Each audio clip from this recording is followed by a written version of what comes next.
Hi dears, ഇന്നത്തെ വീഡിയോയിലേക്ക് എല്ലാവർക്കും സ്വാഗതം. ഇന്ന് നമുക്ക് അടിപൊളി ടേസ്റ്റുള്ള ഒരു ചമ്മന്തി ഉണ്ടാക്കിയാലോ.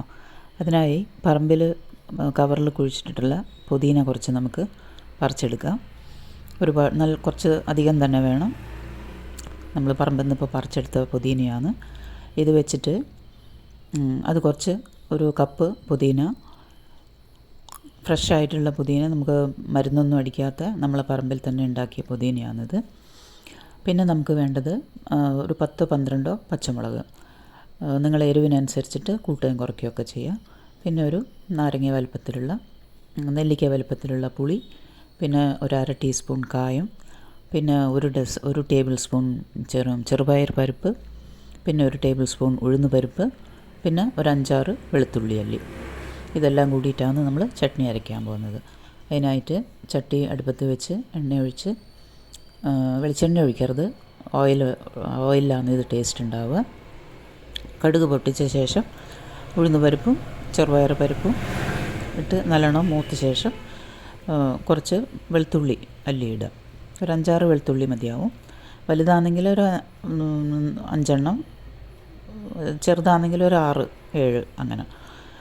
അതിട്ട് മൂത്ത ശേഷം പച്ചമുളക് ഇട്ട് കൊടുക്കുന്നുണ്ട്. പച്ചമുളക് നീളത്തിലുള്ള പച്ചമുളകാണെന്ന് വെച്ചിട്ടുണ്ടെങ്കിൽ അതിനെ ഒന്ന് കട്ട് ചെയ്തിട്ട് എണ്ണയിലിടുക. അല്ലെങ്കിൽ അത് എണ്ണ പൊട്ടി ദേഹത്തൊക്കെ തെറിക്കാൻ സാധ്യതയുണ്ട്. ഇത് നല്ലോണം വാട്ടിയ ശേഷം സിമ്മിൽ വെച്ചിട്ട് വേണം ഇത് എല്ലാം ചെയ്തെടുക്കാൻ. നല്ലോണം വാട്ടിയ ശേഷം അതിലേക്ക് നമ്മൾ പുതിനയില, കഴുകി വൃത്തിയാക്കിയ പുതിനയിലയാണ്. അതിൻ്റെ ഇല മാത്രം എടുത്താൽ മതി, തണ്ടിൻ്റെ ആവശ്യമില്ല. ഇല മാത്രം നുള്ളി എടുത്തിട്ട് കഴുകി വൃത്തിയാക്കി വെച്ചതാണിത്. അതും കൂടി ഇട്ട് നല്ലോണം ഒന്ന് ഒരു 5 മിനിറ്റ് നേരം വഴറ്റിയെടുക്കണം. ലോ ഫ്ലെയിം, തീരെ തീ കൂട്ടരുത്, അത് കരിഞ്ഞു പോകും. അല്ലെങ്കിൽ കരിഞ്ഞിട്ടുണ്ടെങ്കിൽ ടേസ്റ്റ് മാറിപ്പോവും. അതിൻ്റെ കൂടെ പുളി ഇടുക. പുളി ഇട്ട് ഒന്ന് മൂപ്പിച്ച ശേഷം കായപ്പൊടി കൂടെ ഇട്ടിട്ട് അതും കൂടി നന്നായിട്ട് മൂപ്പിച്ചെടുത്ത് അത് കഴിഞ്ഞ് നമുക്ക് ഇതിലേക്ക് ആവശ്യമായിട്ടുള്ള ഉപ്പ് കൂടി ചേർക്കാം. ഉപ്പ് പാകത്തിന്. ചില ഉപ്പിന് ഉപ്പ് രസം അധികം ഉണ്ടാവും. അപ്പം നോക്കിയിട്ട് ആദ്യം കുറച്ചിട്ട ശേഷം വീണ്ടും വേണമെങ്കിൽ കുറച്ചുകൂടി ചേർത്താൽ മതി. ഞാനിപ്പം ആദ്യം ഒന്ന് ഇട്ട് നോക്കിയപ്പോൾ ടേസ്റ്റ് നോക്കിയപ്പം കുറച്ച് കുറവ് പോലെ തോന്നി. അതാണ് പിന്നെ രണ്ടാമതും ഇടുന്നത്. അപ്പോൾ ഉപ്പ് നോക്കിയിട്ടിടുക. വേണമെങ്കിൽ അരച്ച് കഴിഞ്ഞതിന് ശേഷം ഉപ്പ് കുറവാണെങ്കിൽ അന്നേരം ചേർത്താലും മതി. ഇത് കഴിഞ്ഞ് എല്ലാം കൂടി ഇത് നല്ലോണം ഒന്ന് വഴറ്റിയ ശേഷം അത് പ്ലേറ്റിലേക്ക് മാറ്റി നല്ലോണം അരച്ചെടുക്കണം. തണുത്തതിൻ്റെ ശേഷം അരച്ചെടുക്കുക. ഇത് അരയ്ക്കുന്ന സമയത്ത് വെള്ളം ചേർക്കരുത്, തീരെ വെള്ളം ചേർക്കരുത്. വെള്ളം ഇല്ലാണ്ട് നല്ല പേസ്റ്റായിട്ട് അരച്ചെടുക്കണം. വെള്ളം ചേർത്തിട്ടുണ്ടെങ്കിൽ നമുക്കിത് അധിക ദിവസം വെക്കാൻ പറ്റില്ല. വെള്ളം ചേർക്കാണ്ട് നമ്മളിത് അരയ്ക്കുകയെന്ന് വെച്ചിട്ടുണ്ടെങ്കിൽ ഒരു 2-3 ദിവസം കേടുകൂടാതെ നല്ലോണം ഉണ്ടാവും. അപ്പോൾ ഇത് ആവുമ്പോഴത്തേക്ക് നമുക്ക് ദോശ ഉണ്ടാക്കാം. ദോശ മാവ് തലേന്ന് വെള്ളത്തിലിട്ട് ഒരു ഗ്ലാസ് അരിക്ക് 1/2 ഗ്ലാസ് ഉഴുന്ന് എന്ന കണക്കിൽ കുറച്ച് ഉലുവയും 1 ടീസ്പൂൺ ഉലുവയും ഇട്ടിട്ട് അരച്ചെടുത്ത ദോശ മാവാണിത്.